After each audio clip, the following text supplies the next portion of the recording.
اور پھر خاص طور پر انسان رزق کے لیے دعائیں کرتا رہے، کیونکہ سارے خزانے تو اللہ کے پاس ہیں، وہ جب جس کو جتنا چاہے عطا کر سکتا ہے۔ اس کے لیے نبی صلی اللہ علیہ وسلم کی سکھائی ہوئی مسنون دعائیں بہت ہی بہترین ہیں۔ نبی صلی اللہ علیہ وسلم ہر روز صبح فجر کی نماز کے بعد یہ دعا پڑھتے تھے، اللہم انی اسألک علما نافعا ورزقا طیبا وعملا متقبلا۔ اے اللہ، میں تجھ سے علم نافع، طیب رزق یعنی پاکیزہ رزق اور مقبول عمل کا سوال کرتا ہوں، یعنی ایسے عمل کی توفیق دے جو تیرے ہاں قبول ہو جائے، تجھے پسند آ جائے۔ اور اس کے ساتھ ساتھ انسان کو حرام سے بچنے کی دعا کرنی چاہیے۔ اس سلسلے میں آپ صلی اللہ علیہ وسلم نے جو دعا سکھائی وہ ہے،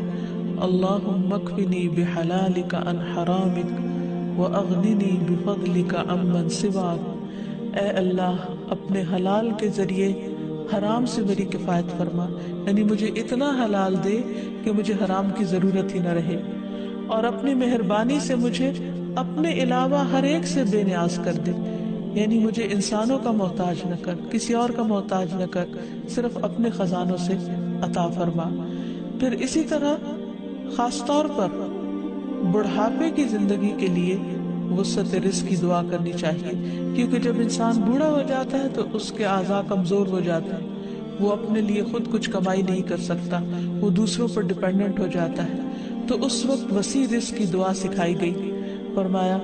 اللہم اجعل اوسع رزقک علی عند کبر سنی وانقطاع عمری۔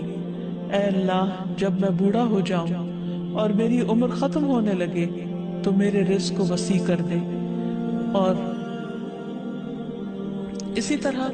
اپنے لیے اور اپنی اولاد کے لیے وسیع رزق کی دعا کرنی چاہیے، جیسے ابراہیم علیہ السلام نے دعا کی تھی، ربنا انی اسکنت من ذریتی بواد غیر ذی زرع عند بیتک المحرم ربنا لیقیموا الصلاة فاجعل افئدة من الناس تہوی الیہم وارزقہم من الثمرات لعلہم یشکرون۔ اے ہمارے رب، بے شک میں نے اپنی کچھ اولاد کو اس وادی میں آباد کیا جو کسی کھیتی والی نہیں، تیرے حرمت والے گھر کے پاس، اے ہمارے رب، تاکہ وہ نماز قائم کریں۔ سو کچھ لوگوں کے دل ایسے کر دے کہ ان کی طرف مائل رہیں، اور انہیں پھلوں سے رزق عطا کر تاکہ وہ شکر ادا کریں۔ جس میں ہم دیکھتے ہیں کہ ابراہیم علیہ السلام اپنے بچوں کے لیے روحانی رزق کی دعا بھی کر رہے ہیں، جذباتی محبت کے رزق کی دعا بھی کر رہے ہیں، اور پھر اس کے ساتھ ساتھ جسمانی رزق کی دعا بھی کر رہے ہیں جو ہر انسان کی ضرورت ہے،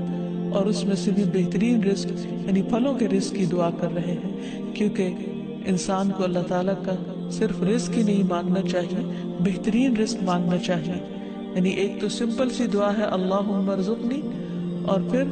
وارزقنا وانت خیر الرازقین، جو سورۃ المائدہ میں اللہ تعالیٰ نے دعا سکھائی ہے، اور ہمیں رزق دے اور تو سب رزق دینے والوں میں سے بہترین ہے۔